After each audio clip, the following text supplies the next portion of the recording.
Hey guys, Brian delivers you the goods here. Just thought I'd return to you for this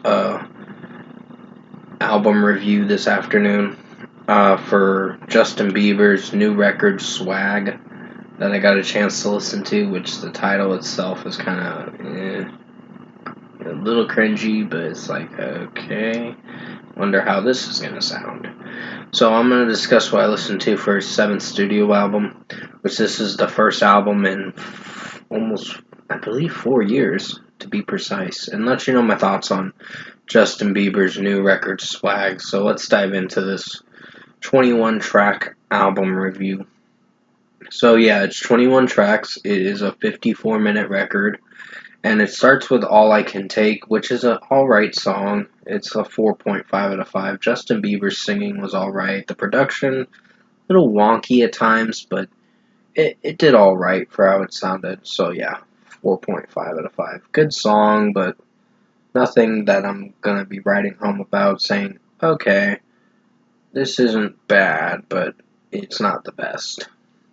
Daisies is another good one, so it's a 4.5 out of 5. Justin Bieber singing from time to time is alright, so it's a tolerable track. It does well for the production and the mixing, and just the acoustic guitar work in it is pretty nice. So yeah, 4.5 out of 5 for this one. Yukon did have some weird production in it, but I think it sounded nice for the most part. Sorry, I'm hiccuping because I was drinking some sweet tea. But other than that, it's a 4.5 out of 5 for Yukon. It's an alright track for how it sounds. Go Baby is another one that I would say has some cringy moments, but it does well for the execution from time to time. So it's another 4.5 out of 5 for this one. Things You Do is another interesting track. That's alright for how it sounds. 4.5 out of 5. I think Justin Bieber singing from time to time was alright. And execution wise, it did well in its own way. So yeah. Then we get to the next track, Butterflies, which is a good song too. It's going to get a 4.5 out of 5. I do dig it for some of the execution with Justin Bieber singing, and the production and mixing was alright. It did well in its own way. Way It Is featuring Gunna. I was surprised with this. I thought I was going to really dislike this song because of Gunna, but Gunna didn't sound so bad in this track. He did pretty well for the most part. I mean, not out of this world amazing, but still alright for how it sounds. So this is a 4.5 out of 5. Justin Bieber singing from time to time is pretty solid for the most part. First Place is another good track. It's going to get a 4.5 out of 5. So I dig it for how it is. I don't really have much to say on it other than the fact that Justin Bieber singing from time to time did good in the verses and the chorus. And execution wise, this track was alright. Soulful featuring Drewski was actually just an interlude track that I was pretty surprised with. It's only 35 seconds, but it is interesting enough of a listen. Drewski's mostly talking with Justin Bieber, and there is a lot of soul moments, soul R&B kind of stuff, R&B and soul, and sounding to this record, and it's not so bad. So 4.5 out of 5 for Soulful featuring Drewski. Walking Away is a alright track, so it's going to get another 4.5 out of 5. 4.5 out of 5 is my rating I'd give it. I think the way Justin Bieber sings it for this 4-minute and 4-second track is alright for how it is. Glory Voice Memo is just him singing Glory and other lyrics like that. Sounds alright for the most part, so 4.5 out of 5. Devotion is featuring Dijon. Is a good song for how it is. I'd give it a 4.5 out of 5 for this one. Sorry if you see this cat. It's my cat Titan. He's just chilling well, itching himself, but you know how cats are. Other than that, 4.5 out of 5 for Devotion. It's a good song. I have my critiques with some of it, with how Dijon is singing it from time to time. It did a little, but it wasn't terrible. Dad's Love featuring Lil B is a good song, but it kind of gets repetitious a little bit. How Justin Bieber sings it from time to time. Um, Give me a second, I gotta pause the video. Sorry about that. Kim was getting a spam call, and yes, that's the new Silverstein ringtone that I set up, Drain the Blood, for one of my ringtones.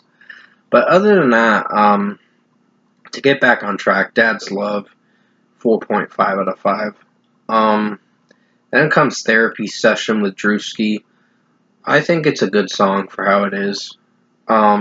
It's just an interlude track as well for 1 minute and 18 seconds. So it's alright for how it is. 4.5 out of 5.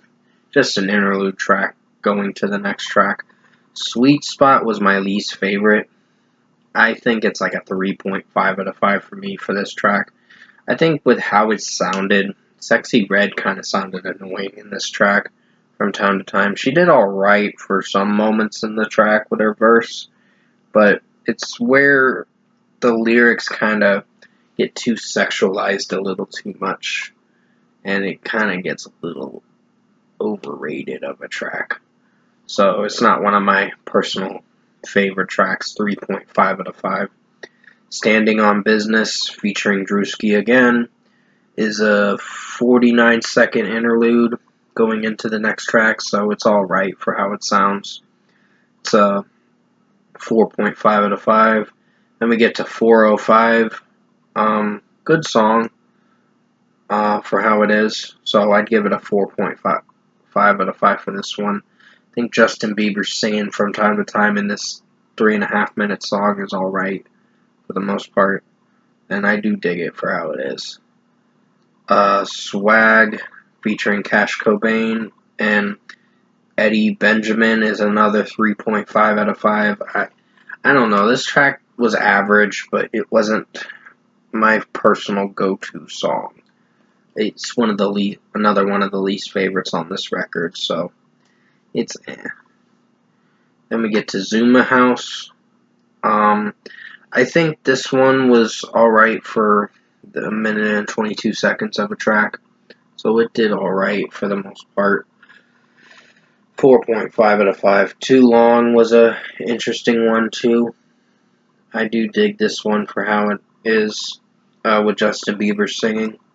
For 3 minutes and 4 seconds, you're in for a nice melodic R&B soulful kind of track, so 4.5 out of 5. And then finally, Forgiveness, performed by Marvin Winans, is actually an interesting closing track to this record. It's going to get a 4.5 out of 5 as well. Most of these tracks did get 4.5 out of 5s, but I'll give you a breakdown of what I'm going to give the record and its overall score once I finish up with talking about this track. But overall, Forgiveness is a good song. So yeah, I do dig the singing in it from Marvin Winans. So it's a 4.5 out of 5. Overall, production, mixing, and execution-wise, I think Justin Bieber's surprising 7th studio album was decent, but not anything I'm going to say is better than Justice. Justice was probably my favorite from him back in 2021, because that's where he came back a year after Changes came out. He realized that not a lot of people were liking that Changes record. Nobody really liked it. A lot of critics bashed it, and they have every right to, because it was crap. It wasn't good. And I know that song Yummy he made in 2020 was his most horrendous kind of track that he put out. But overall, I think Justin Bieber's Swag is a decent listen. I'm glad he is making music again, but for this one, I'd have to give it a 7 out of 10 for this record. It's decent. It's not anything I would say I'd come back and listen to a lot, but from time to time if I feel in the mood for it. But other than that, most of the tracks did pretty well, but two of the songs were my least favorites, like Sweet Spot featuring Sexy Red and the title track Swag was my least favorite too. Everything else did alright. They were serviceable enough tracks to get you through the record and kind of mostly enjoy it. So, Justin Bieber Swag, 7 out of 10 for this album. I think it's a decent record. I meant to say decent. It's a decent record. I mean, give it a shot, see what you think of it for yourself. And with that being said, I hope you enjoyed this review this afternoon. Thank you guys for watching.